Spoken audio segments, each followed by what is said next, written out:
Nireveal mga kababayan kahapon, o the other day yata yun, ng kanyang anak na si Pulong Duterte. Naku, yung kanyang tatay po, sabihan man baga mga kababayan, yung kanyang mga babae, including Hanilet. Ito yung balita ngayon sa One News. Rode Duterte tells 13 girlfriends, get new boyfriend. Sabi ni Congressman Davao City Representative Paulo Duterte. Ngayon, tinanong si Pulong kung ilan ba niya talaga ang naging girlfriends ni Digong. Sagot ni Pulong, called out on social media a woman allegedly pretending to be his romantic partner in order to gain access to him, senator, 2 congressmen, tag in disappearance. Yung senador, may idea na tayo. Di ba pa? I-post na lang ninyo kung sino ang nagpapagang mga balita at pagtalakay sa mga isyu ng lipunan. Bulsa! Opinyon, banat at paglalantad sa katotohanan. Bulsa! What you see is what you get. You decide. Ito po mga kababayan, si Dante Maravillas. Dito muna tayo sa ating podcast, Life with Dante M. Pag-usapan natin ang mga babae sa buhay ni Digong. Mahirap talaga maging pugi po. Nireveal mga kababayan kahapon, o the other day yata yun, ng kanyang anak na si Pulong Duterte. Naku, yung kanyang tatay po, 13 sa kanya. Iba talaga ang appeal ni Digong po. Imagine, pinagsabihan, sabi ni Pulong, pinagsabihan na ng kanyang tatay, itong 13 na mga girlfriends na maganap na daw ng mga bagong boyfriend. Feel na siguro ng dating Pangulong Digong na talagang permanent na siya dyan. Till death, lifetime na siya mga kababayan na makukulong sa ICC. Kasi sabihan man baga mga kababayan, yung kanyang mga babae, including Hanilet. Ito yung balita ngayon sa One News. Rode Duterte tells 13 girlfriends, get new boyfriend. Iba talaga ang appeal ni Digong. Nakikita ninyo mga kababayan? Baka may anting-anting ito po. Dinaig pa yung mga sikat na artista. Halo pa yata si Dolphy. Si Dolphy mga kababayan. Ilang ba naman yung mga babae ni Dolphy? Sobra pa mga kababayan. Talo si Ipe, di ba? At saka si Robin Padilla. Si Robin Padilla siguro hindi pa man mag-13. Sabi dito, maganap ng ibang boyfriend. Payo ni FPRRD, kina Hanilet, ibang mga lovers. Ito daw yung mensahe ni Digong sa lahat niyang mga babae sa kanyang buhay. Sabi ni Congressman Davao City Representative Paulo Duterte. Ngayon, tinanong si Pulong kung ilan ba niya talaga ang naging girlfriends ni Digong. Sagot ni Pulong, to all his girlfriends, I know there are 13 girlfriends in Davao. So sabi daw ng kanyang tatay, look for another boyfriend niya with plenty of credit cards. Tingin ninyo mga kababayan, saan kukunin yung sustento? Kaya yung mga nagsasabi na si Digong hindi corrupt, simple lang yung pamamuhay, tell that to the Marines. Yung bahay nga po mga kababayan na for sale, na ginuntra ni Pulong, inibenta na ni Hanilet, inuntra ni Pulong, saka ni Sara siguro, inalis yung ratula na for sale. Tapos, nireveal ni Pulong, may bayan niya yan, si Hanilet, malaking bahay. Dapat daw yung boyfriend na maraming credit cards. That's what he said, sabi po ni Pulong. Sa interview sa The Hague, posted by former presidential spokesman and now fugitive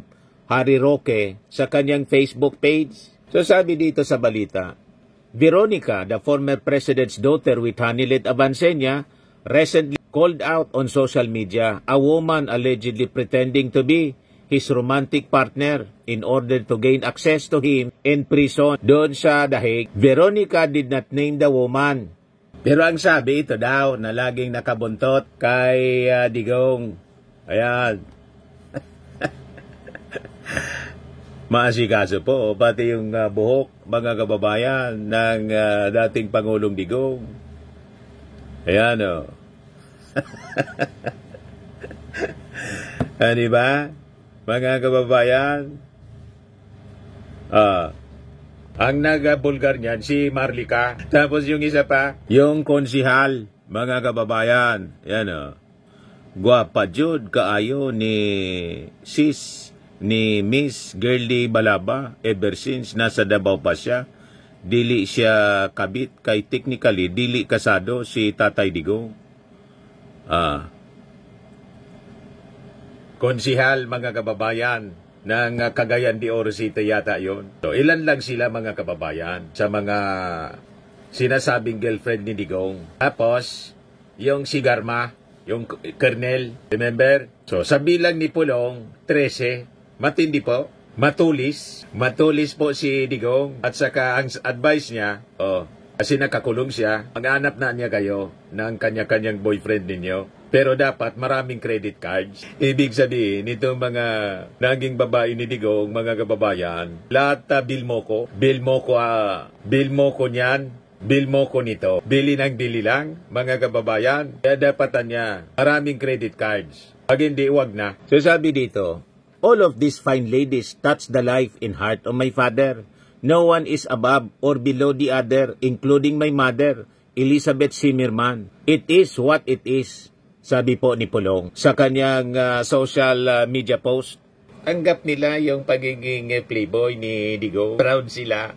Ngayon, sabi ni Pulong na nasyak yung kanyang tatay nang malaman na si Abansenya, si Anelet, gusto nang ibenta yung kanyang bahay sa Matina District. Yan, mga kababayan, ang magulong buhay ni Digong. Anyway, sabi nga natin dito sa ating podcast, Life with Dante M, you become what you believe. Diba? Kung anong pinaniwalaan mo, yon ang mangyayari sa'yo. O ngayon, idagdag ko na lang ito, mga kababayan, na balita tungkol doon sa mga sabungiros. May shocking story rito. Yan po. Missing sabungiros shocker. Senator, 2 congressmen tag in disappearance. Yung senador, may idea na tayo. Di ba pa? I-post na lang ninyo kung sino ang tingin ninyo sabit sa mga senador. Isang senador pala, hindi mga senador. Sabit dito sa missing sabungeros. Kasi yung pangalan niya, nabanggit na niya ni ni Greta, Gretchen Barreto. Si Gretchen Barreto, biglang lumitaw din yung pangalan kasi base sa mga naunang reports, may celebrity niya nasabit based doon sa naging testimony ng isang alias Totoy. Ngayon, may senador, tapos 2 congressmen. Yan ang report, mga kababayan ng Politico News. So sabi dito sa balita, itong isang senador at 2 congressmen na sinasabing involved sa disappearance ng mga sabongeros, 34 cockfighting enthusiasts, ay iniimbestigahan na ng Department of Justice. Ayon kay Justice Secretary Crispin Rimulya, bine-verify na nila yung claims of a certain alias Totoy who allegedly has insider knowledge about the high-profile disappearances linked to isabong operations. Lalong nagiging exciting, mga kababayan, itong kwento. So hindi lang pala, mga kababayan, yung mga makapangyarihang negosyante na sabungero, kundi pati may senador kung saan may idea na tayo kung sino ang sabit dito. May 2 congressman. Ito yung bago. So according to Totoy, the senator he named is aware of the circumstances surrounding the sabungeros disappearance. The senator is known publicly for his outreach activities. Outreach? Anong outreach activities? Parang napaisip ako, sino kaya ito, mga kababayan, na mahilig daw sa outreach activities? Mahilig ba yun sa outreach? Baka iba. Ibang senador din ito, mga kababayan, na minimin itong alias Totoy. Di ba? Yung nasa isip ko na nasa isip ninyo, baka mali. O, tingnan na lang natin kasi under investigation ito ng Department of Justice. So sabi dito sa balita, Totoy also identified 2 congressmen who allegedly funded isabong operations and are believed to have knowledge of what happened to the missing cockfighting enthusiasts. It remains unclear whether the 3 lawmakers had a direct role in the disappearances, but Totoy claims they are not entirely in the dark. Ibig sabihin, may alam ito na isang senador na mahilig daw sa outreach at yung 2 congressmen. So wala tayong idea, mga kababayan, kung sino ito. Pero in due time, siyempre ilalabas din ito, mga kababayan. Ilalabas ng DOJ yung mga pangalan. Once halimbawa, na evaluate na po at na-file na ng kaso.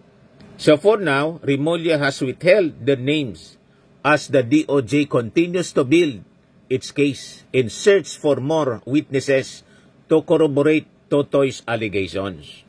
O ngayon, mga kababayan, tingin ninyo sino yung sabit na senador? Medyo nalito po ako kasi dati may lumabas ng pangalan, lalo yung inaaway ni Gretchen Barreto doon sa Senate investigation, di ba? Alam ninyo yon, kilala ninyo. Kaya lang, kung ito yung mini-mini ni Totoy, hindi ko man alam na may outreach siya, mahilig siya sa outreach. May isa akong senador na kilala na mahilig talaga yon sa outreach. Pero hindi yun pumapasok sa ating isipan, mga kababayan. Siguro discreet kasi. Kung gumalaw itong mini-mini na senador, very discreet. Kaya lang, may sinasabi po tayo na daing tagong hilom na daing nabubulgar. Nothing concealed which shall not be revealed or hidden which shall not be made known. Ganon ang buhay, mga kababayan, dito sa mundong ibabaw. Sabi nga sa Tagalog, walang baho na di sumisingaw. Ganon yun eh. So abangan na lang natin, mga kababayan, yung mga pasabog na tong balita. Kung hindi pa po kayo naka-subscribe dito sa ating bagong YouTube channel, Life with Dan TM, click subscribe po and pakishare naman po ninyo sa inyong mga kaibigan kakilala ng ating video. Lagi natin pong tatandaan, you become what you believe, be it for good or for bad. Ako po si Dante Maravillas. Bye-bye po. God bless. Ito naman po, Firmax Firming and Lifting Cream. Pinapahid po sa mga pulses in affected area. Mainam po sa paninigas ng mga kasukasuan. Ito naman po, Automax Radiant Serum. Sa mukha naman yung application. Anti-aging po siya. You will look 10 years younger than your age. Sa mga cancer patients naman po, baka lang gusto ninyo itong itry. Neng siya Red Mix Fruit Drink.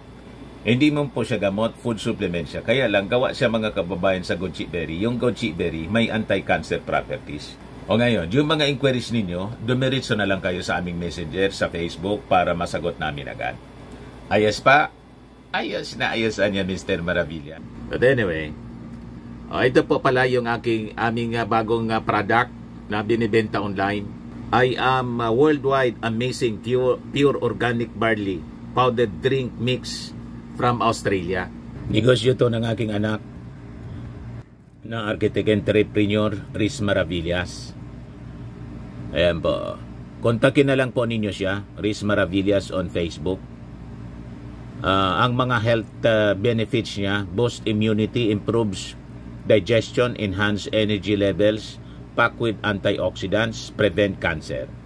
Sa mga nagana po ng malinis and spacious fitness gym, pumunta lang po kayo sa aming Colossal Fitness Gym. May Grab car rental din po kami. Ito naman po yung bago naming product na binibenta online. Eye Glow Serum, whitening po siya. Tingnan ninyo yung epekto sa aking anak na architect before and now. Yung mga inquiries po ninyo, dumiretso na lang kayo sa kanyang Facebook account, Riz Maravillas.